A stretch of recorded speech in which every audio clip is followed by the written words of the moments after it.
Uma boa tarde a todos. Meu nome é Mariana Costa, eu sou psiquiatra e representante do Núcleo Ivone Pereira.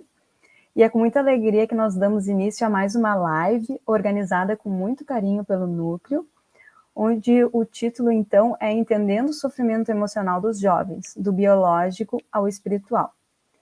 E a gente resolveu organizar essa live focando no público jovem, preocupados nesse Setembro Amarelo com o aumento de número de comportamentos suicidas e parasuicidas nos nossos jovens.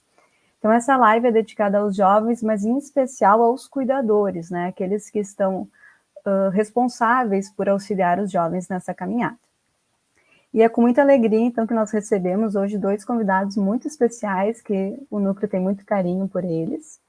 Primeiro, então, eu vou introduzir a Luciane Valdívia, que é psicóloga, especialista em psicologia clínica e mestre em psiquiatria, professora de Mindfulness e Compaixão pelo Respira Vida Breathworks. Então, é com muita alegria que a gente te recebe aqui hoje para falar conosco.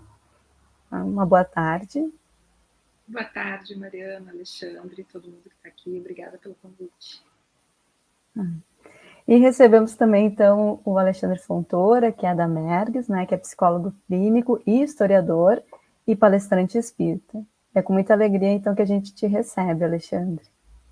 Para mim também, com muita satisfação encontrar vocês duas, Mariana, Luciane, quanto tempo, né, Luciane, que a gente não se vê, para falar desse tema tão grave, mas ao mesmo tempo que, se tudo der certo na nossa conversa, nos trará valores essenciais para o viver, despertamentos importantes que estão por trás desses gritos de socorro, né?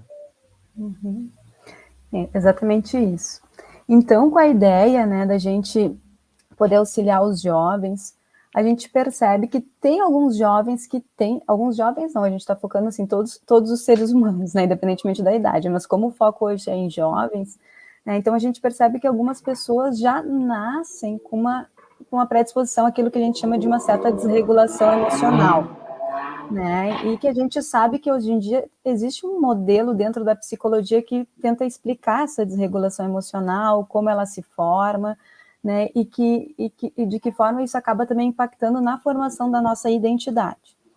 Então, eu vou começar com a Luciane para que ela possa explicar para a gente um pouquinho como é que isso se dá ao longo do desenvolvimento, né, do indivíduo.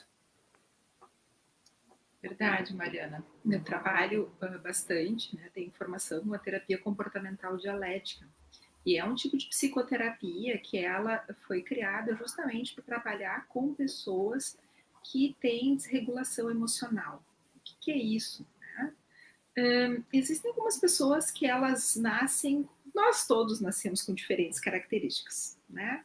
Como a cor dos nossos olhos, como a cor da nossa pele, ou o nosso cabelo ser liso ou encaracolado, e são tão somente características. Elas não são boas nem ruins. E uma dessas características também de temperamento é o que a gente chama de vulnerabilidade emocional. A vulnerabilidade emocional é uma característica tanto quanto ter nascido de olhos azuis ou castanhos. São pessoas que elas têm uma alta sensibilidade. Elas sentem de maneira mais intensa ao mesmo estímulo que é dado para qualquer pessoa. Esse grupo de pessoas sente de maneira mais intensa e demora mais para voltar ao estado de humor anterior, né? Então é como se a gente, eu sempre dou esse exemplo, né? Como se as pessoas que não têm essa característica, a um determinado estímulo, uma situação qualquer, elas vão reagir que nem quando a gente abre uma latinha de Coca-Cola gelada. Elas a emoção ela vem, ela chega e ela volta. E essas pessoas que têm essa vulnerabilidade emocional, elas reagem como se fosse uma latinha de Coca-Cola que a gente abre assim no verão, chacoalhando e ela está quente. Tem uma explosão emocional e demora mais para voltar ao estado anterior. São pessoas extremamente criativas, são pessoas empáticas, são pessoas sensíveis, né? E isso não está mal. Acontece que nós, quando nasce lá o bebê, nós não sabemos, né? Não tem como a gente saber se esse bebê ele nasceu com essa característica ou não. Então, o que muitas vezes acontece? As pessoas, né, os cuidadores, os pais, as mães, enfim, as pessoas que convivem com essas pessoas que nascem com a vulnerabilidade emocional, por não saber, né, que a criança tem essa característica, acabam se assustando um pouco com essas reações. E ao se assustar com essas reações, a gente tende a querer abafá-las.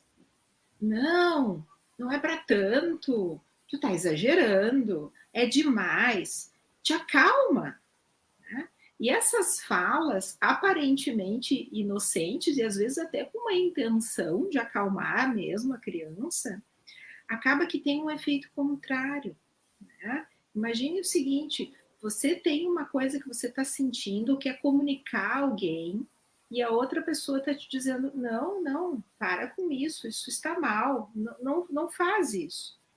Qual vai ser a nossa reação? A nossa reação vai ser querer falar aquilo mais alto, mais intenso. E aí os cuidadores ficam mais assustados e tendem a querer abafar ainda mais. A esse sistema assim, de transação nas relações, a gente chama de invalidação, né? Que é quando a gente tenta, às vezes na melhor das intenções, às vezes não, né? Às vezes por despreparo, por ignorância, porque o próprio cuidador também sofreu isso na sua vida, né? E aí não aprendeu, não sabe como realizar diferente, vai criando uma dificuldade cada vez maior nessa criança de regular as suas emoções. Quando essas duas coisas acontecem, a vulnerabilidade emocional mais essas situações de invalidação, quando a gente soma as duas coisas, a isso a gente dá o nome de desregulação emocional.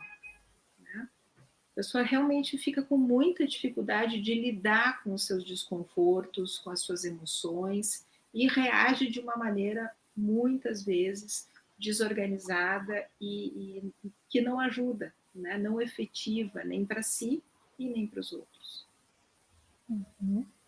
Obrigada, Lu. E muitas vezes desse ambiente invalidante, onde a criança ela não aprende, né, a reconhecer as suas próprias emoções, a validar-se, né, realmente perceber que aquelas emoções têm algum sentido, têm algum valor para elas, e não aprendem a regular as próprias emoções, muitas vezes a pessoa cresce desconectada de si mesmo, né, acaba tendo uma dificuldade maior na formação da própria identidade, quem eu sou. Se o que eu sinto não vale, se o que eu penso é exagerado, então quem eu sou? Então, não é incomum, não é infrequente que muitas vezes nesse contexto também acaba se formando aquilo que a gente chama de um certo vazio existencial nessas pessoas, né? Uma desconexão do seu propósito. Né? Então, Alexandre, eu queria que tu nos comentasse um pouquinho como é que é o entendimento, assim, do ponto de vista espírita, em especial, né, da psicologia da Joana de Ângeles, que tu estuda bastante. Como é que se dá essa questão do vazio existencial nos jovens? Uhum. Então, puxando justamente para o paradigma espírita, que é a proposta de Joana de Ângeles, né? Porque justamente a Luciane está nos trazendo aqui o cabedal científico, né? Com muita clareza, né, Luciane? Essa sensibilidade que nós devemos ter com os jovens, em primeiro lugar, sobre esta peculiaridade que lhes constitui e que muitas vezes nós não sabemos interpretar. E a Joana de Ângeles, que é um ponto de vista espírita, ela não é uma psicologia acadêmica, né? A psicologia espírita de Joana é um ponto de vista do espiritismo para com a ciência da psicologia. Ela usa um termo que está muito em voga. Vocês já ouviram falar do vazio existencial? É como se estivesse na moda o termo, devido àquilo que nós encontramos nos consultórios.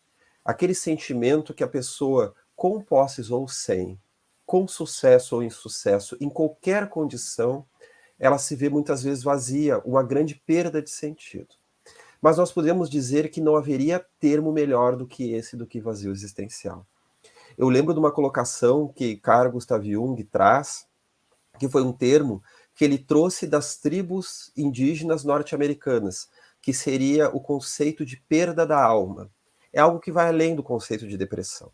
Porque a perda da alma, além de ter aspectos melancólicos, depressivos, perda de sentido, não tem mais gosto em fazer aquelas coisas que a pessoa está habituada a fazer, tem, na verdade, um caráter muito mais profundo, porque é uma perda de conexão consigo mesmo.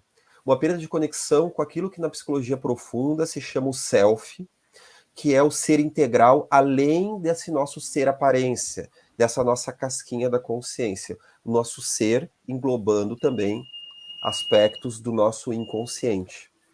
Este self que Joana traduz dentro do espiritismo como o espírito em sua totalidade. Nós perdemos o contato com as nossas reais necessidades. Porque, meus amigos, nós estamos, né, nesse mundo talvez tão consumista, tão imediatista, com as benesses, claro, da tecnologia, da materialidade, mas nos confundindo com esta materialidade, nós acabamos ficando com as falsas necessidades. Então nós acreditamos que a nossa necessidade é a da aparência. Depois talvez de algumas aventuras na sexualidade, nos romances, no amor, no status, também na luta por hierarquia social, que são valores do mundo, valores transitórios, que têm o seu papel, são ferramentas do viver, naturalmente, mas que não constituem a meta do espírito reencarnante. E aí que o ser ele perde contato com a própria realidade. Joana de Ângeles, então, neste livro aqui, o Conflitos Existenciais, ela vai nos trazer, então, esse vazio existencial como algo que já vem de outras encarnações, quando nós não tivemos uma atenção para cultivar e educar valores emocionais valiosos. Como também é a falta desses valores atualmente. Os valores da paciência, da empatia, isso que a Luciane falou, por exemplo, de nós sabermos validar o sofrimento do outro. Às vezes a gente não concorda com o sofrimento. Olha, aqui, meu filho, tu está sofrendo por isso? Porque talvez um colega pegou no teu pé, tu não deve sofrer por causa disso. Mas primeiro, cuidado, vamos validar. Ah, tá, entendo que você está nervoso. Entendo que você está ansioso. Tá, então isso te assusta. Então a gente dá o direito da pessoa ficar assustada. Se faz sentido ou não, depois nós podemos trazer para a lógica, para tentar, inclusive, gerar ferramentas para aquela pessoa. Mas é necessário primeiro, antes de sair dando respostas, que a gente escute. Que a pessoa se sinta vista, se sinta escutada, porque aí ela vai aprendendo a ler a si mesma, naquele processo que Joana de Ângeles traz então, como cura do vazio existencial, a começar pelo autoconhecimento, que ela traduz por despertar do espírito, este autoconhecimento.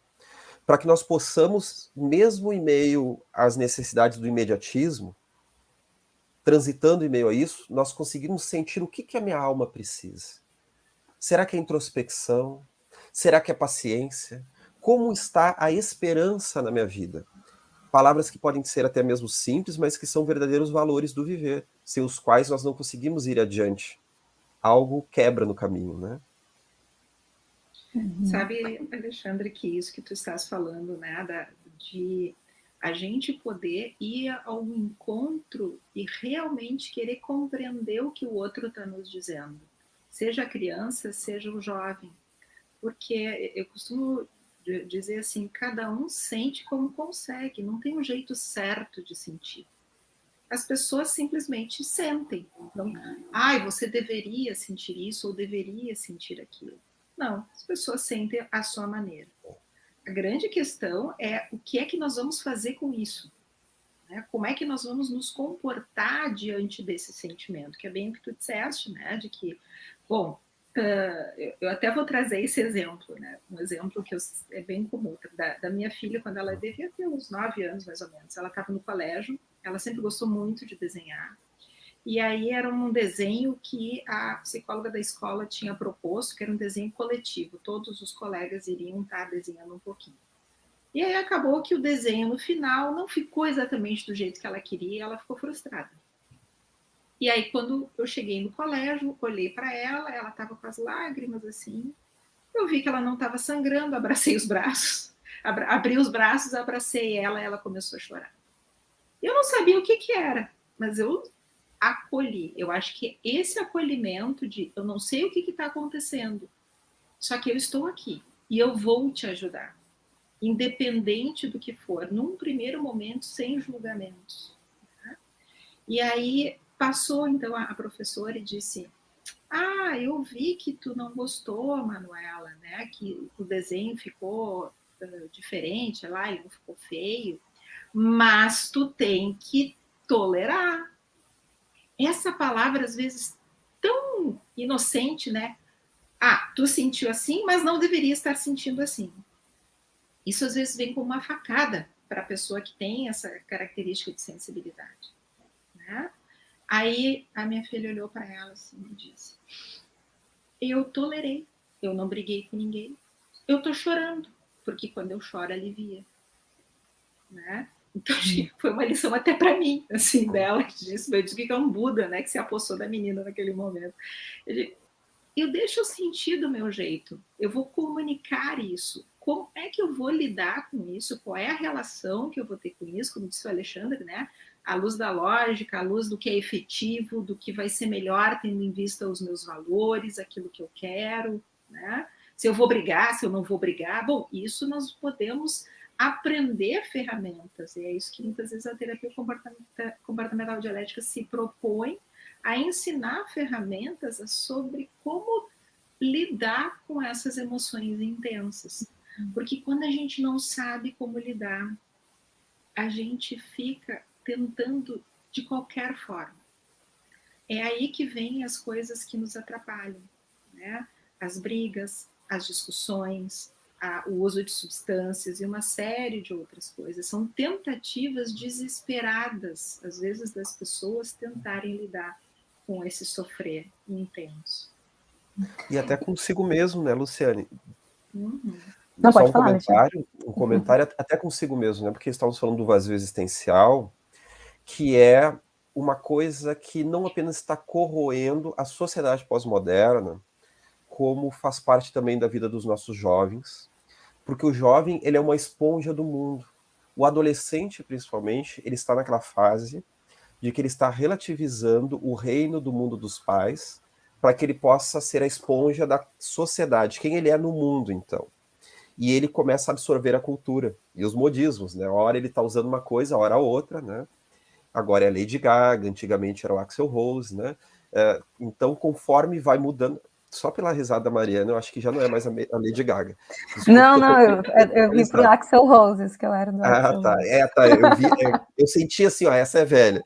Então, mas aí vai se passando esses modismos, porque o jovem, ele quer criar uma identidade, ele se cola em identidades externas, no fundo, como uma referência para ele encontrar a sua.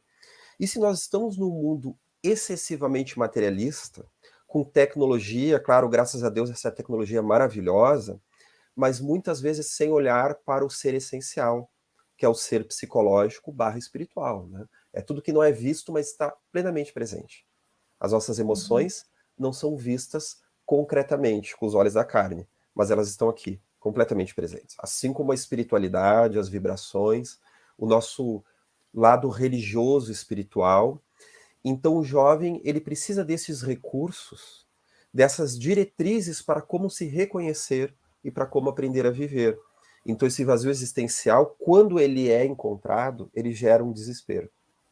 E o jovem vai para uma busca desenfreada que gera mais vazio. Como há nos transtornos borderline, aqueles relatos das pessoas, né, que infelizmente se cortam, que eles relatam que eles não aguentam mais o não sentir. E eles precisam desesperadamente sentir algo, nem que seja se cortar. Claro que nós estamos falando de uma sintomatologia psiquiátrica séria, né, que nós aqui conhecemos muito bem, essas pessoas que muitas vezes buscam através dessa dor, mas acredito que tem muito a ver com o que a Luciane falou, né? Então, que bom essa lucidez que a tua filha teve na hora de dizer, não, eu resisti, eu tive suportabilidade, mas eu também tenho que expressar, eu preciso contatar com isso. São duas ferramentas que uma não pode atropelar a outra, né? A suportabilidade, mas parar para, peraí, vamos sentir. Vamos dar o direito de contatar com essa tristeza, porque há muito recurso nela também. Há um tesouro escondido. Sim, tolerar não quer dizer não sentir, né? Acho que esse foi importante. Mas eu queria que a Luciane falasse um pouquinho mais, né, de algumas ferramentas que tu dissesse que, bom, às vezes os pais podem ter, né, dentro às vezes do treinamento, né, dos pais, eles podem ter algumas ferramentas, né, que Que orientações gerais dá para esses pais, né, para conseguir criar um ambiente mais validante, né, dos seus jovens, muitas vezes com essa sensibilidade emocional maior, assim? Uma das coisas mais importantes é a gente, como pais, saber e ficarmos tranquilos com as nossas vulnerabilidades, né? Tem uma das coisas que mais atrapalha os pais, que é a ideia de culpa e o de uma hiperresponsabilização, né? De que eu tenho que dar conta de absolutamente tudo. E quando a gente fica com essa ideia de eu tenho que dar conta de absolutamente tudo, eu fico com dificuldade de enxergar o outro. Então, a gente poder ficarmos tranquilos com as nossas limitações e, ao mesmo tempo, termos todos os nossos esforços de dedicação para fazermos o melhor que nos é possível naquele momento, naquele contexto. Né? E quando a gente está falando de validação das emoções, às vezes os pais têm uma ideia polarizada, né, de 8 ou 80. Ah, então validar eu não fazer nada? Então, ou eu não faço nada, ou eu vou lá e brigo, né? Não é exatamente isso. Validar não é fazer nada. Aliás, é um trabalho bastante ativo. É usar da nossa empatia, é nos despirmos da nossa perspectiva para enxergar da perspectiva do outro. O corpo, a alma, coração. É vestir os sapatos do outro. E por mais que eu não entenda, como disse também o Alexandre, né? Por mais que eu não entenda, eu entender que sentir daquela maneira é possível. E às vezes até ajudar a pessoa a descrever para ela mesma o que ela está sentindo. Como, Luciane? Simplesmente parafraseando. Às vezes só repetindo o que a outra pessoa está dizendo já ajuda. Nesse exemplo que eu dei, é algo do tipo: então tu começou a fazer um desenho e queria fazer um desenho bonito. E então os teus colegas desenharam e o desenho não saiu como tu queria. E tu ficou triste. Eu apenas descrevi o que a pessoa me disse. E aí, quando eu descrevo, como é que a outra pessoa se sente? Ah, eu fui compreendida, a minha mensagem chegou. Mensagem copiada a câmbio. E só isso, entre aspas, o só, já alivia, já traz de novo a pessoa para uma sensação de alguém está me ouvindo. Né? E vamos imaginar, então, que essa pessoa, que a minha filha lá tenha brigado mesmo, tenha gritado, brigado, né? Não foi o caso, mas enfim, vamos imaginar que poderia ter acontecido. E então tu brigou com as pessoas. Quando tu brigou com as pessoas, tu queria o quê? Né? O que aconteceu? Quais foram as consequências? É ajudar o adolescente ou a criança a enxergar sempre de uma maneira não julgadora. É muito importante essa questão do não julgamento, porque como mãe também que eu sou, eu sei que a gente se angustia e quer rapidamente pegar o bastão de eu preciso te ensinar, né? E quando a gente vem com uma força muito grande, eu tenho que te ensinar, eu perco no processo de construção do aprendizado daquele adolescente. Né? O adolescente precisa construir essa ideia através da sua própria percepção. E os pais vão auxiliar isso acontecer. Quando eu briguei, eu fui para a secretaria, brigaram comigo. E aí tu te sentiu melhor? Pior? Foi pior. Né? Aí as pessoas vão achar que eu sou briguento mesmo, vão me marcar como o chato, não vão querer mais brincar comigo, enfim. E aí a gente vai antevendo e relacionando as consequências, e aí uma pergunta que faz parte da construção desse aprendizado. Como nós poderíamos fazer diferente? Tu sabe como fazer diferente? E aí a gente poder fazer uma chuva de ideias. Né? Poderia ter chorado, poderia ter saído, pedido licença para o professor para ir lavar o rosto, né, no banheiro, poderia ter pedido auxílio para o professor, poderia ter saído e mandado uma mensagem para a mãe, para o pai, porque, olha, eu estou muito incomodado, pedir o suporte, né, porque vamos lembrar que as crianças e adolescentes, eles não têm ainda condições, eles não têm nem o desenvolvimento neuroanatômico, né, de áreas do cérebro que vão ajudá-los a poderem frear os seus impulsos. Isso vai acontecer, vai terminar de acontecer esse desenvolvimento lá por volta dos 20, 21 anos. Então, eles precisam muito desse olhar e dessa condução, né? Para que a gente possa estar construindo com os filhos esse aprendizado, é necessário a nossa atenção como pais, esse olhar não julgador e suportivo. Eu não estou entendendo nada do que está acontecendo, eu quero entender com você. Eu estou do teu lado. Me ajuda que eu vou te ajudar. Né? Me ajuda que eu estou junto contigo. Vamos pensar juntos. E se nos faltar, porque muitas vezes nos falta mesmo, né? Procurar pessoas que possam também nos ajudar nesse processo.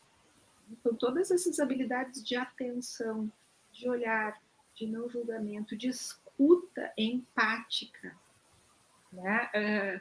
Sem que a gente passe de uma maneira muito rápida para coisas assim mais, deixa eu te dizer como é que é, porque tu está fazendo errado. Não dá espaço para a pessoa sequer elaborar o que ela está sentindo.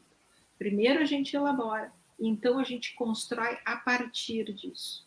Né? Os comportamentos cada vez mais eficientes. Bom, e além dessas ferramentas psicológicas, né, que a Luciane nos informou que são ferramentas bem importantes e difíceis, né, da gente desenvolver na gente mesmo, assim, né?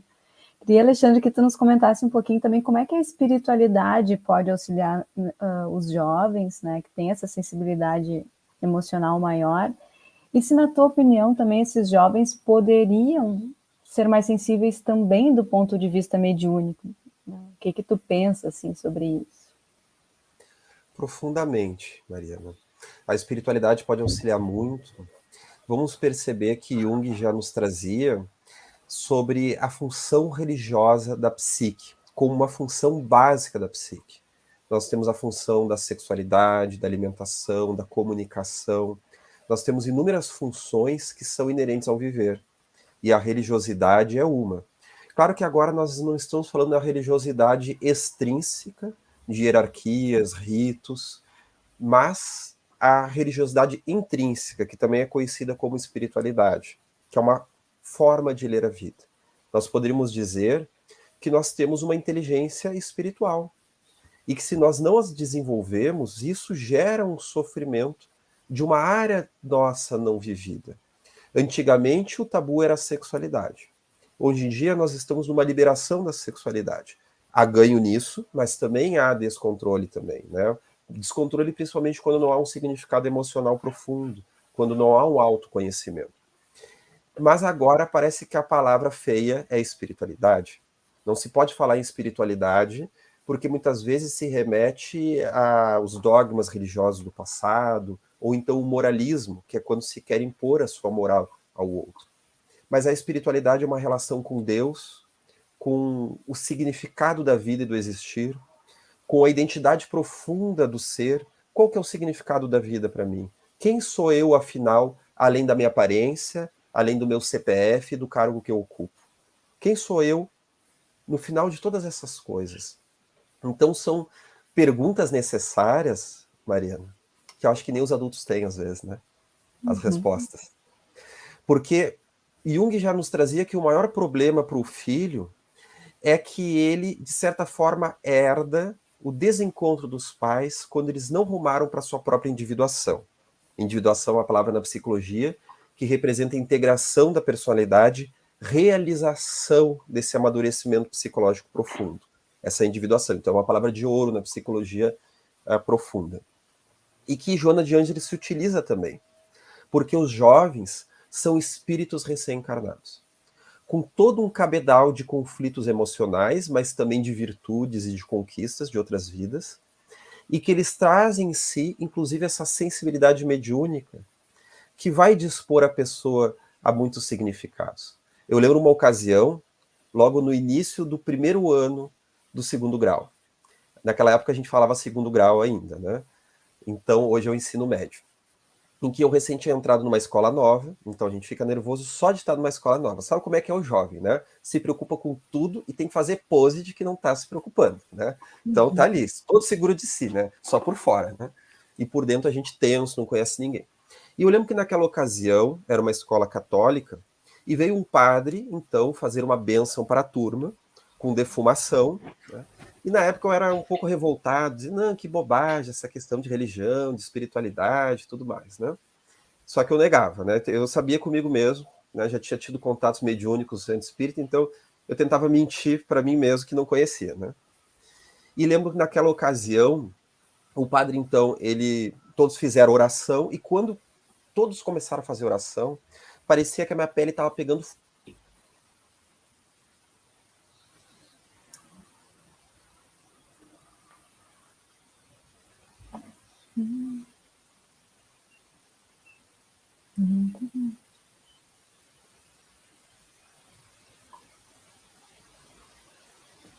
Trancou. Oi, Lu?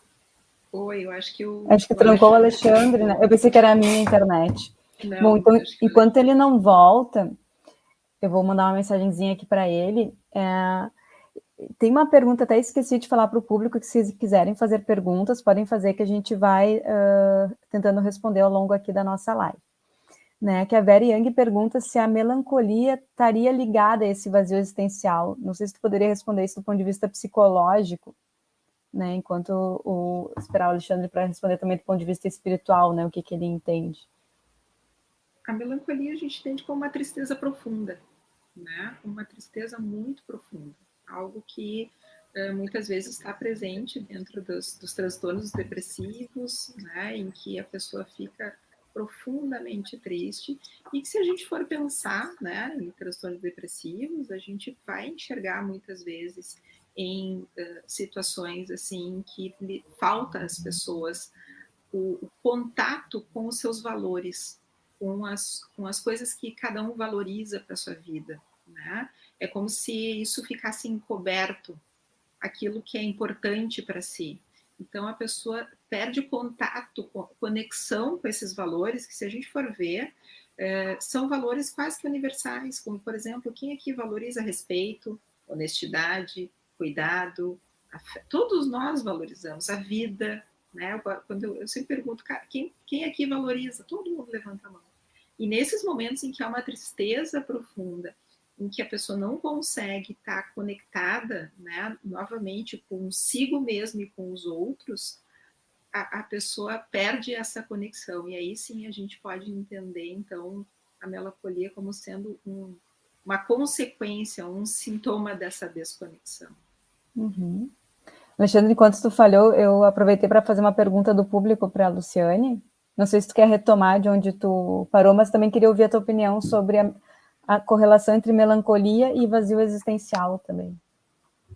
Eu acompanhei uma parte da resposta, muito bem colocado, mas eu estava trazendo justamente a sensibilidade mediúnica para os jovens, né, trazendo um relato pessoal da adolescência. Né, daquele momento que os alunos todos ficaram em oração, eu sentia como se minha pele estivesse pegando fogo. E daí o padre, depois, ele colocou o dedo na cinza ali da defumação e fazia o sinal da cruz e tocava na testa de cada um com a cinza. Quando ele tocou na minha testa, é como se eu sentisse essa região pegando fogo, né? Para quem medita, para quem faz meditação, sei que a Luciane faz também, né? Não apenas no espiritismo nós temos a noção dos centros de força, mas seria aquilo que os orientais chamam dos chakras, né? E aqui justamente o chakra frontal, que é o da percepção. Então, muitas vezes, essa mediunidade, quando um pouco mais ostensiva, e o indivíduo localiza espíritos, por exemplo, ele vai ter uma enorme confusão, mas ele percebe que tem algo diferente. Mas, muitas vezes, a mediunidade é subjetiva. É uma emoção que a pessoa sente, é uma tendência a seguir determinadas ideias, determinados pensamentos. Então, ela fica naquele mar de elementos um tanto abstratos que ela não consegue simbolizar. Ela é sensível a tudo isso. E os jovens são muito sensíveis.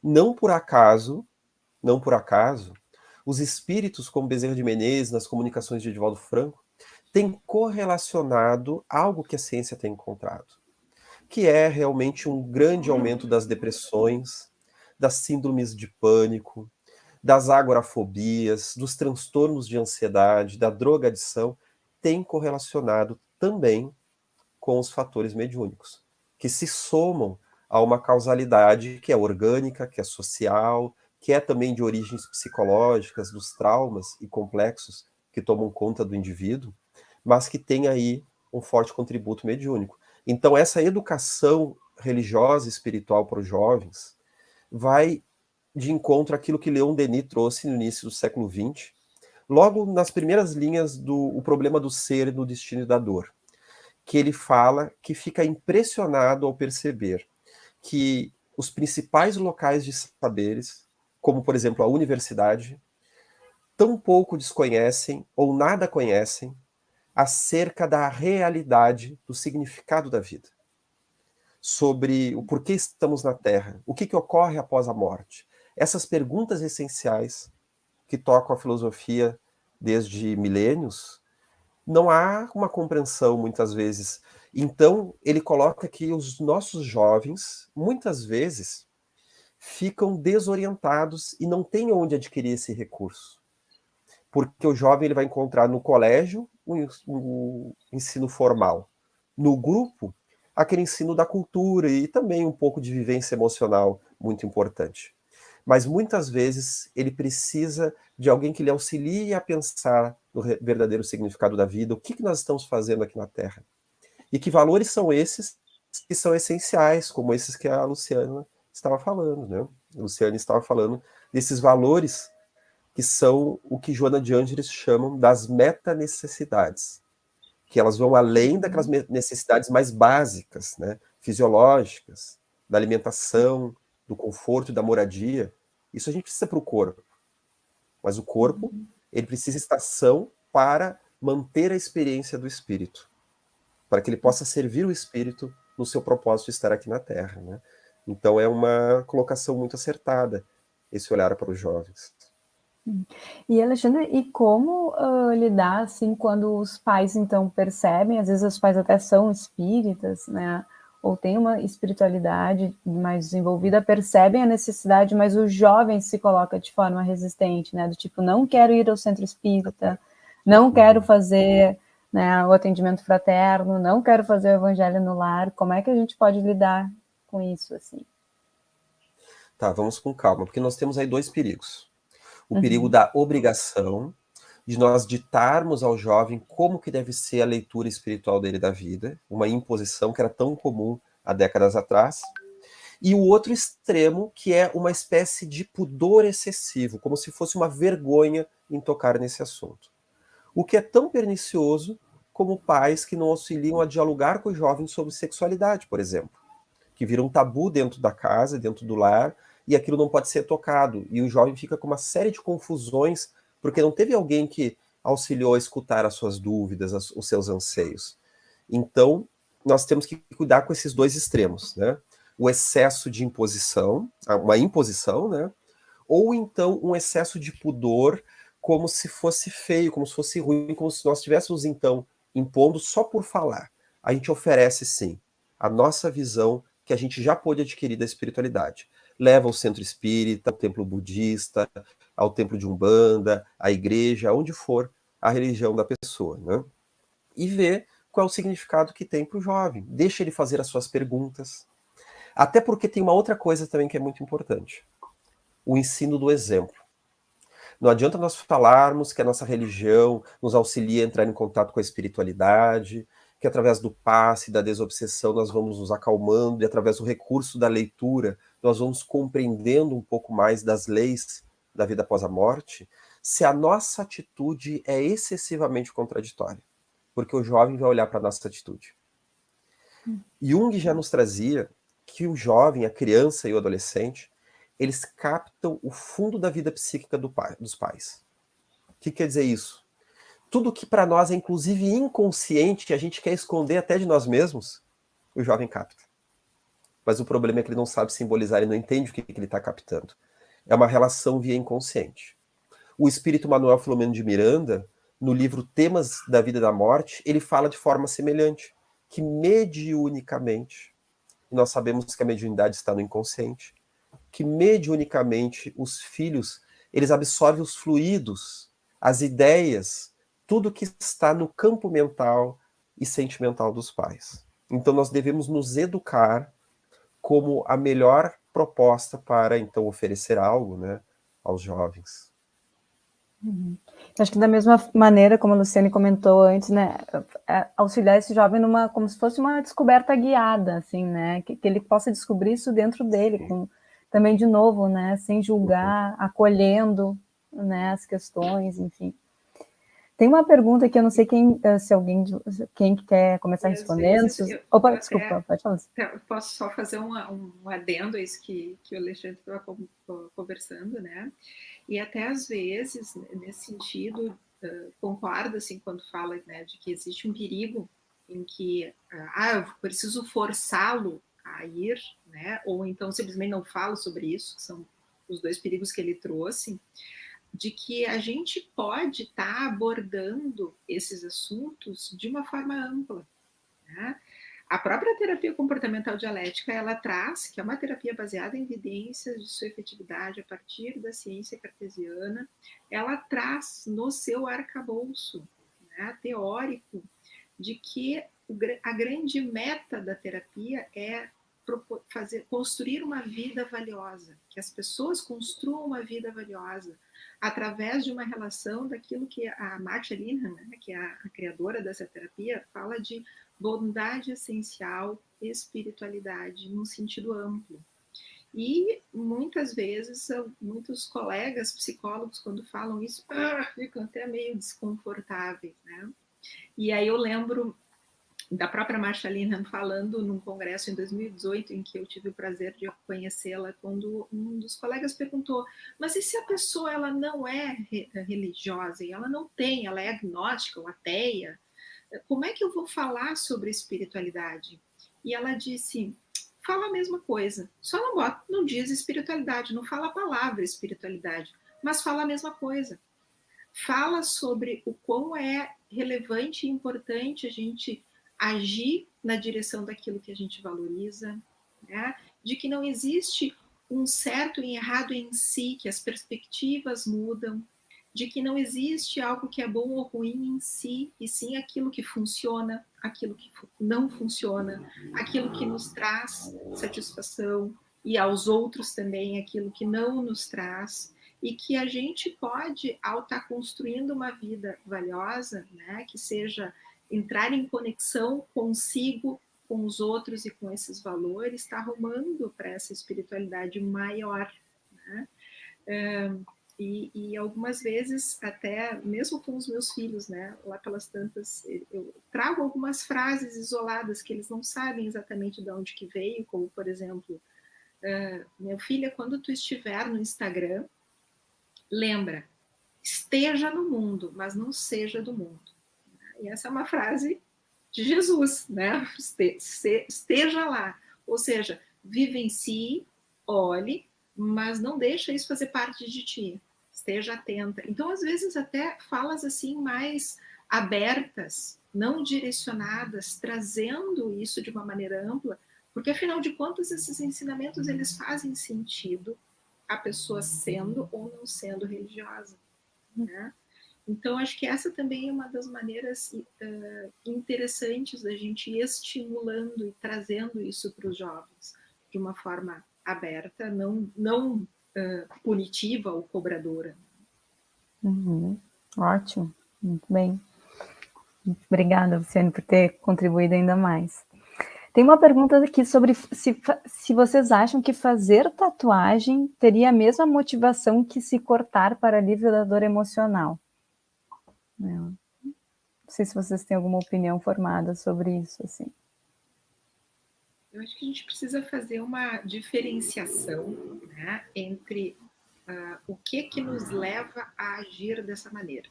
Dentro da psicoterapia, a gente entende assim, qual é a função desse comportamento?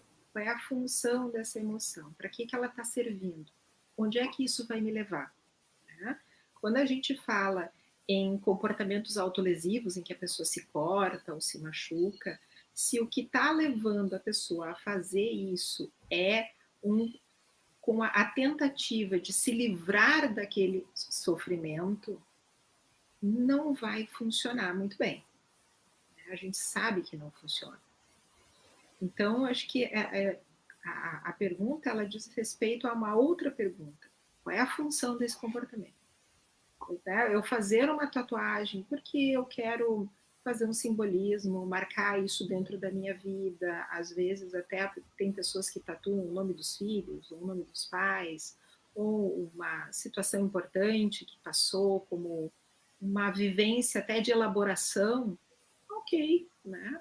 Agora, uma necessidade de fazer aquilo para infligir dor, né? Para evitar a dor, para buscar alguma outra coisa que a gente sabe que não vai ter eficiência, não costuma funcionar muito bem. E eu acho que a gente precisa olhar com um pouco mais de cuidado sobre isso. Então, acho que cuidar para a gente não julgar o comportamento por si só, né? A gente precisa entender o para quê, né? A função daquilo, a intenção da pessoa fazer aquilo. Acho bem importante mesmo, Luciane.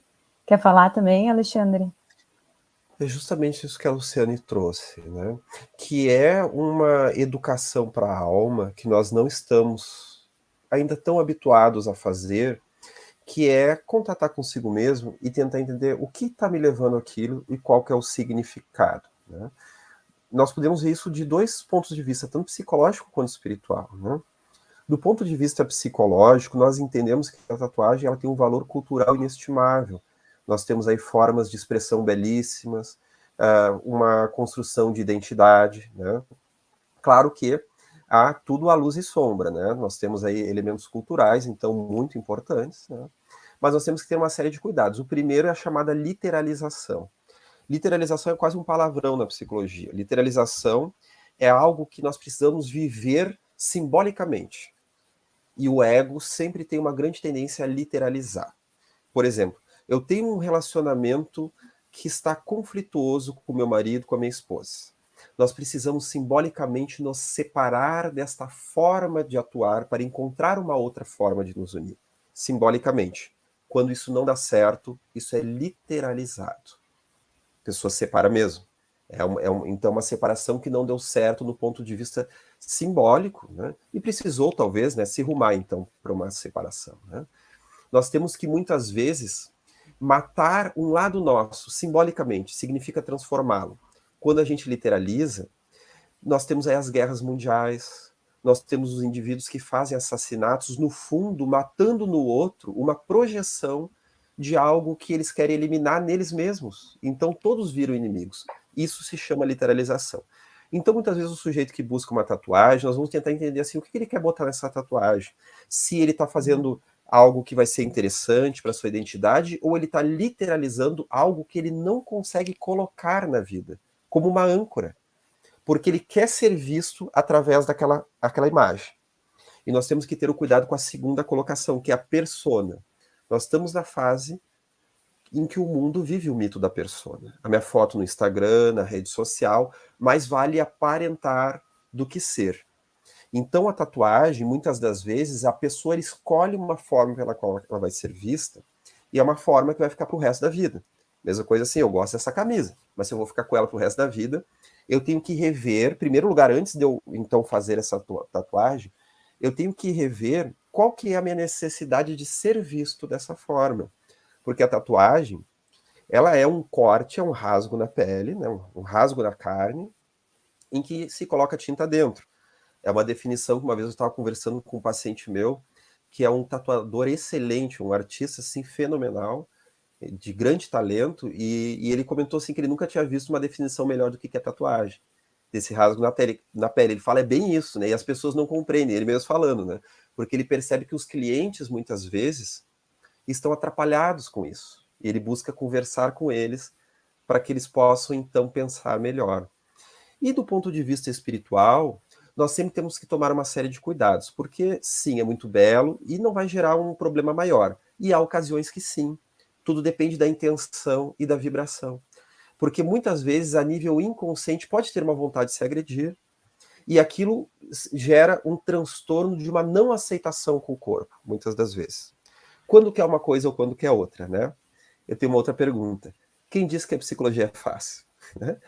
O autoconhecimento é um desafio, né, pessoal? Mas com certeza nós saímos mais leves disso.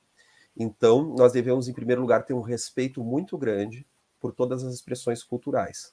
E pensar sempre até que ponto nós estamos realmente colocando algo que vai ficar bonito, que nós vamos nos sentir bem com aquilo, ou algo que de alguma forma vai gerar uma certa agressão, né? Vai gerar, a gente vai colocar ali a nossa frustração.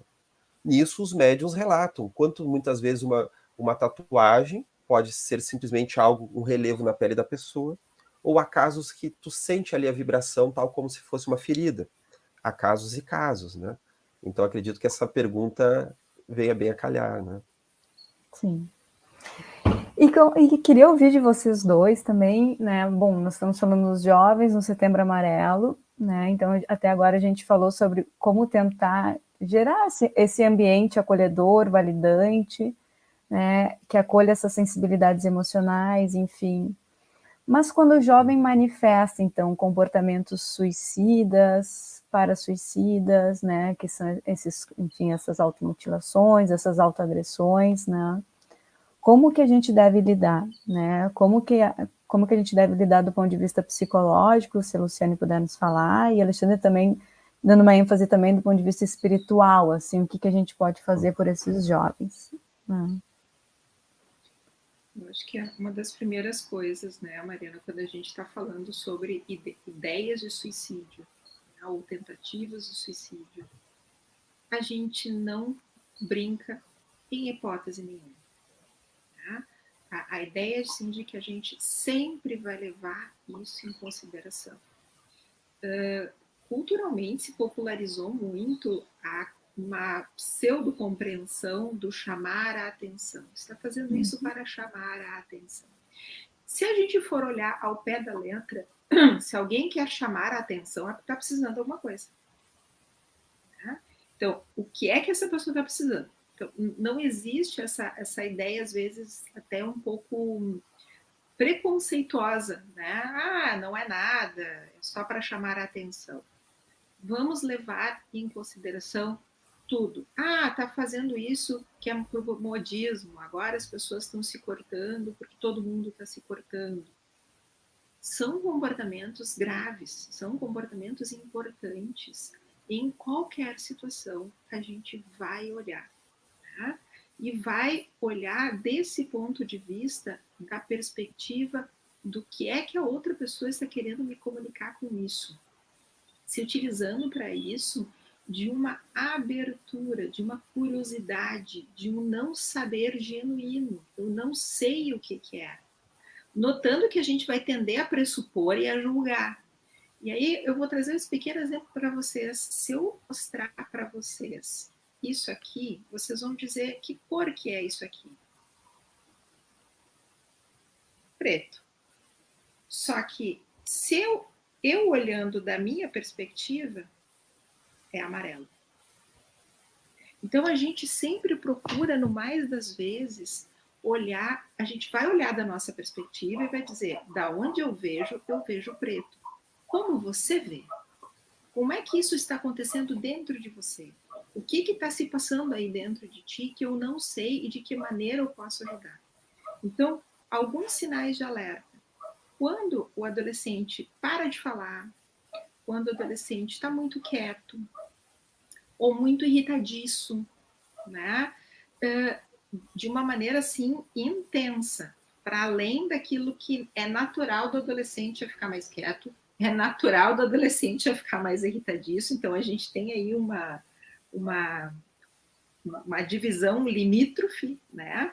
Mas é aquela assim, a pessoa sumiu do raio de ação dentro da casa, é quase que um hóspede ali dentro.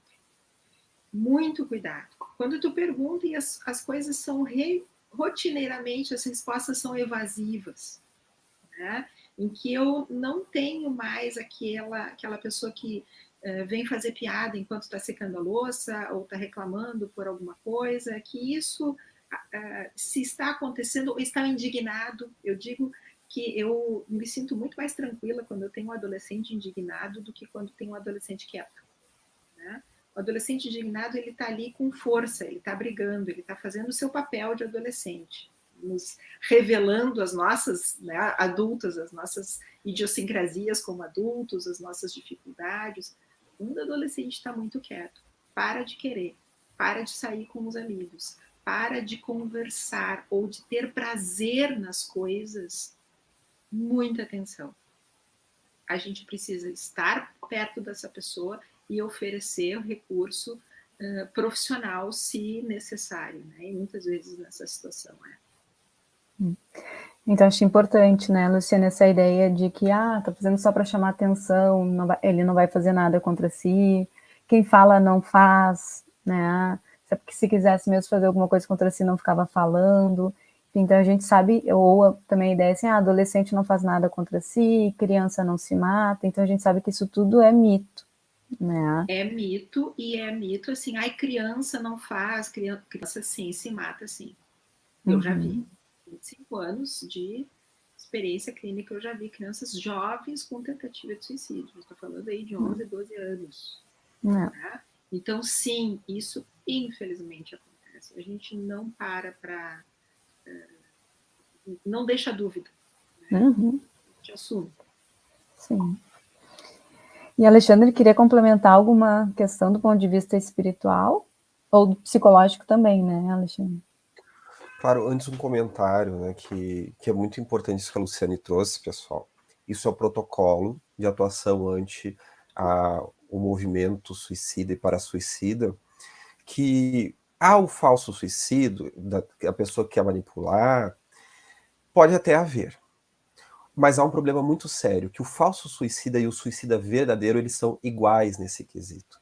Essa necessidade de culpabilizar os outros, o pensamento concreto, o pensamento drástico. O que é drástico, né? Ou é isso, ou eu tiro a minha vida, ou as coisas dão certo, ou eu retorno no meu namoro, ou consigo um emprego, ou então eu vou para um ato extremo.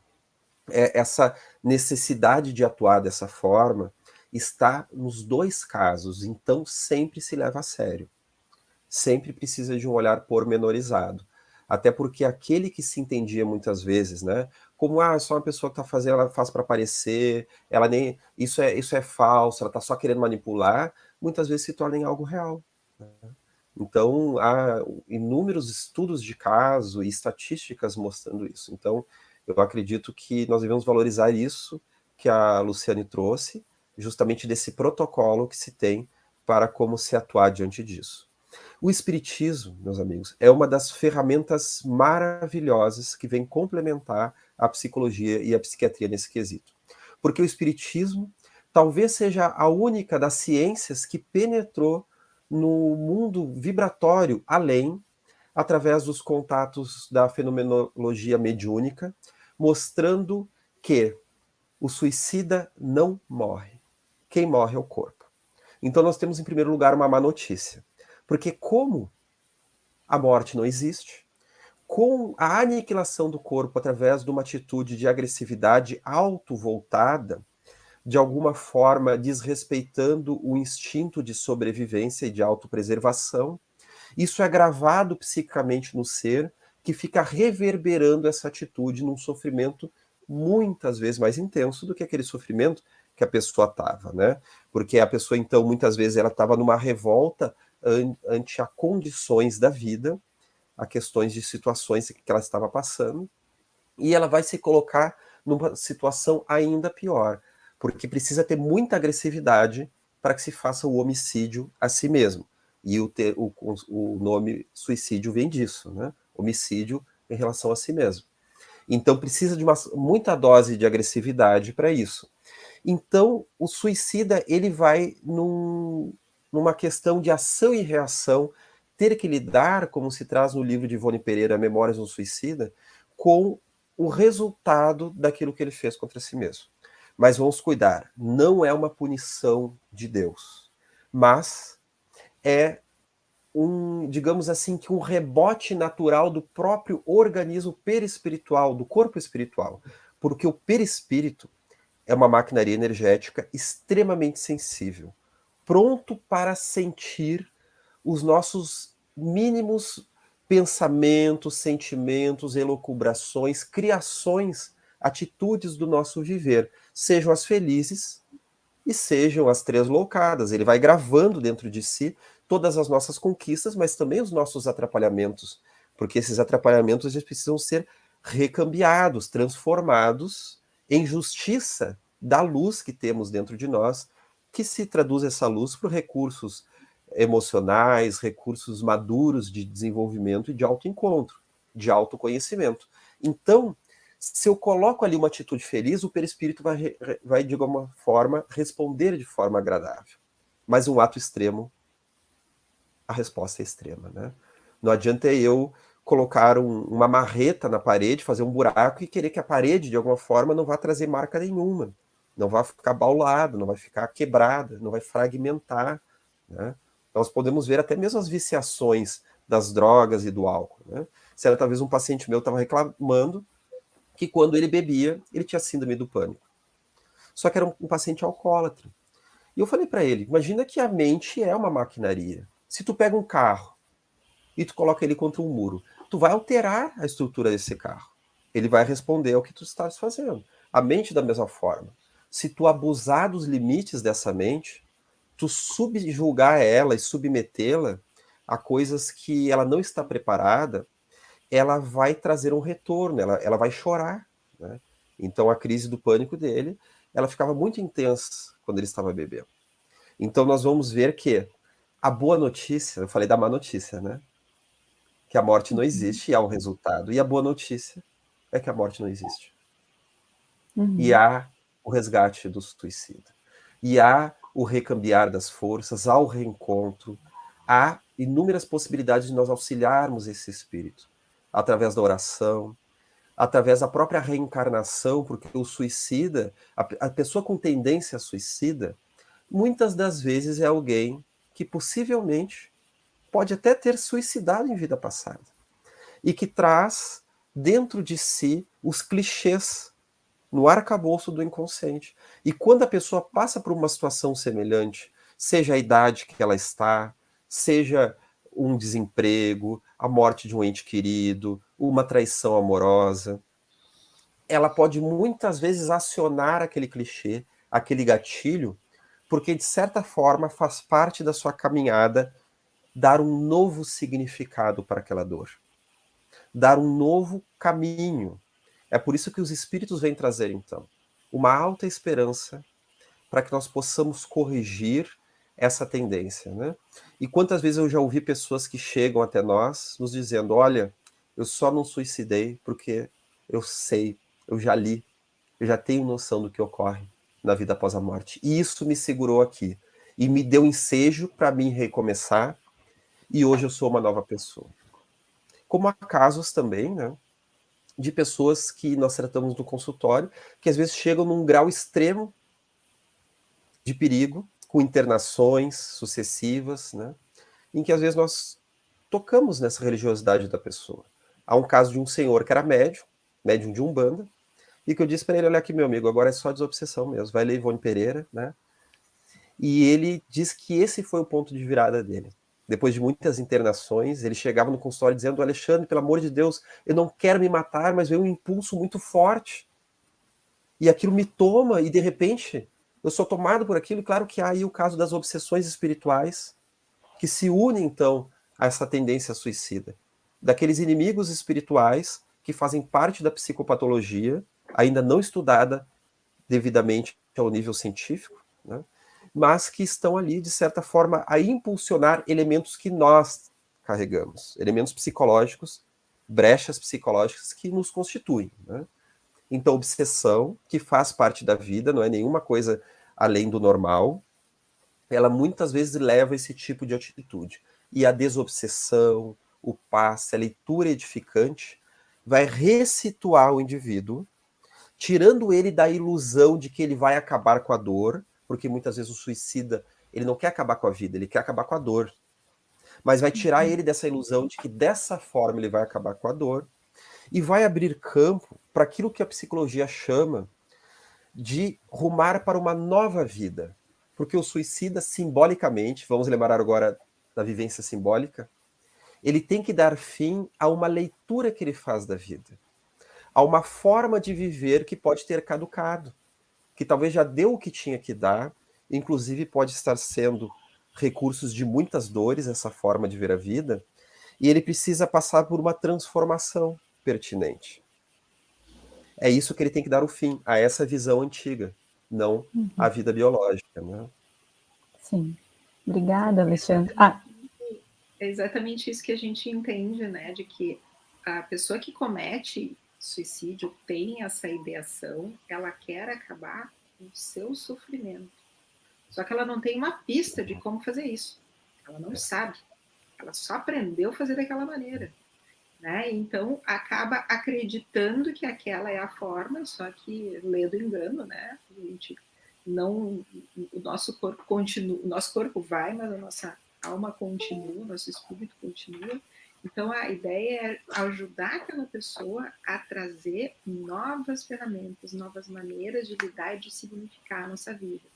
E quando eventualmente isso acontece, né? Quando eventualmente uma pessoa, um nosso familiar passa por uma situação dessas, a gente precisa sim contar com ajuda profissional. De muitas vezes um psiquiatra e um psicólogo. Né? Porque quando a pessoa chega num estado de desespero que comete uma ação contra a própria vida, nós precisamos de tratar, além, né, dos recursos espirituais que possam estar dentro da cultura e da vida daquela pessoa, um auxílio médico e psicológico, às vezes combinado, né, porque é a melhor maneira da gente poder, além de também toda uma conversa, um treinamento, uma explicação de combinar estratégias de manejo da família para auxiliar todo aquele seio familiar que foi afetado diante de uma tentativa de suicídio. Bom, então, infelizmente a nossa live está chegando ao fim, né? Passou super rápido, eu vi que a gente já esgotou a nossa hora. Tem só uma pergunta que eu não queria deixar de passar, assim, mas que uma pessoa perguntou sobre como auxiliar os pais que vivenciam, né, um filho, os enlutados pelo suicídio, né, aquelas pessoas que se sentem impactadas por, né, por algum suicídio que ocorreu, né. Então, só queria destacar que ali no Núcleo Ivone Pereira, a gente realiza às quintas-feiras, às 19h15, e nas segundas-feiras, às 22 horas, vibração, né, por aqueles que desencarnados, que eventualmente desencarnaram pelo suicídio, ou por aqueles encarnados que vivem com essa temática em sua vida. Então, os nomes dessas pessoas podem ser encaminhados para a nossa secretaria, e a gente faz esses momentos de vibração para essas pessoas. E também a gente está com um projeto de iniciar um grupo para enlutados pelo suicídio, né? E a gente sabe que esses grupos de apoio também já acontecem, e nesse momento da pandemia também eles ocorrem online. Então, se tem alguma pessoa nesse momento se sentindo impactado, pode buscar esses grupos de apoio, e em breve também a gente tem essa intenção de abrir o nosso próprio grupo. Bom, queria agradecer muito vocês, Luciane, Alexandre, acho que foi uma ótima tarde, espero que tenha sido assim, acho que foi realmente uma tarde bem acolhedora, eu, né, entendo assim que acho que missão cumprida, né, vocês conseguiram passar com excelência, com muita clareza, né, essa mensagem que a gente do núcleo queria passar, né, para as pessoas, enfim, que se veem rodeados com essa temática em sua vida, assim. Muito obrigada a vocês. Obrigadão. Nós que agradecemos. Oportunidade. Né? Então, uma boa tarde a todos. Né? Agradecemos a vocês que nos assistiram. E essa live também vai ficar na página da Mergs para quem quiser assistir depois.